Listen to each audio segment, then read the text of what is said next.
Pengembangan dan pemanfaatan media cetak, tampilan visual dan storyboard kelompok 6 oleh Hesti, Nuril Ajijah dan Triwidya Astuti Makfiroh dengan dosen pengampu Ibu Rahidatul Laila Agustina MPD. Materi yang akan kami bahas tentang media cetak, media visual dan storyboard. Media cetak adalah media pembelajaran berbasis teks cetak atau printout. Adalah berbagai media penyampaian pesan pembelajaran di mana terkandung teks atau bacaan dan ilustrasi-ilustrasi pendukungnya. Berbagai bentuk media pembelajaran jenis ini contohnya seperti buku teks pembelajaran, majalah, buku kerja, LKS, guntingan koran, majalah, leaflet, brosur, dan sebagainya. Karakteristik media pembelajaran berbasis cetak seperti pengorganisasian, isyarat dan petunjuk, keterbacaan, kecepatan, dan ketepatan. Pengembangan media berbasis cetak ada 6 elemen yang perlu diperhatikan pada saat merancang media cetak, yaitu yang pertama ada konsistensi, yang kedua format, yang ketiga organisasi, yang keempat daya tarik, yang kelima ukuran huruf, dan yang keenam ada ruang atau spasi kosong. Media visual. Media pembelajaran visual merupakan suatu penyampaian informasi secara kreatif dengan cara menampilkan gambar atau grafik dengan letaknya yang mudah dimengerti oleh si penerima pesan, sehingga gagasan pun juga dapat diterima dengan baik.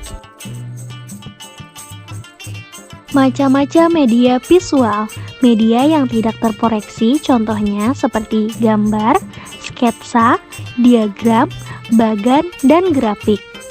Untuk media diproyeksi seperti OPH dan proyektor. Prinsip-prinsip dalam pemilihan media visual. Yang pertama, ketepatan dalam pemilihan media visual. Yang kedua, buatlah media visual yang dibuat sesederhana mungkin agar mudah dipahami. Yang ketiga, media visual yang dipilih harus sesuai dengan tujuan pembelajaran yang ingin dicapai. Yang keempat, media visual harus bersifat fleksibel sehingga tidak menyulitkan para peserta didik dalam memahami materi. Yang kelima, gunakan gambar untuk membedakan dua konsep yang berbeda. Yang keenam, keterangan gambar harus dicantumkan secara garis besar dan menggunakan warna harus realistik. Storyboard. Storyboard merupakan penjabaran dari alur pembelajaran yang sudah didesain, yang berisi informasi pembelajaran dan prosedur serta petunjuk pembelajaran. Fungsi dari storyboard. Yang pertama, sebagai media yang memberikan penjelasan secara lebih lengkap apa yang terdapat pada setiap alur di dalam flowchart.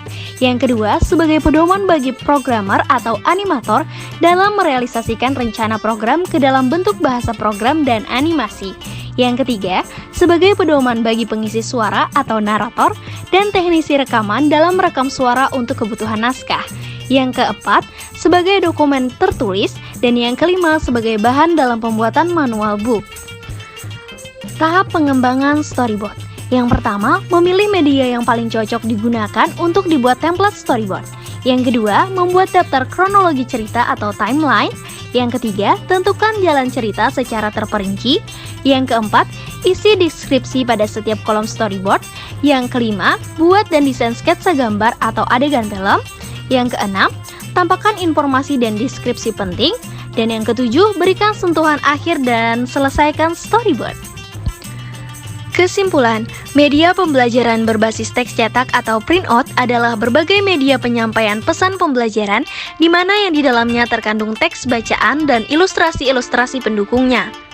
Berbagai bentuk media pembelajaran jenis ini contohnya buku teks pembelajaran, majalah, buku kerja, LKS, gunting koran, leaflet, brosur, dan sebagainya.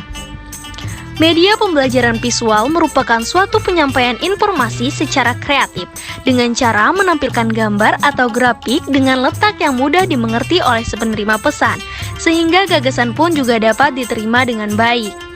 Storyboard merupakan penjabaran dari alur pembelajaran yang sudah didesain atau flowchart yang berisi informasi pembelajaran dan prosedur serta pertunjukan pembelajaran.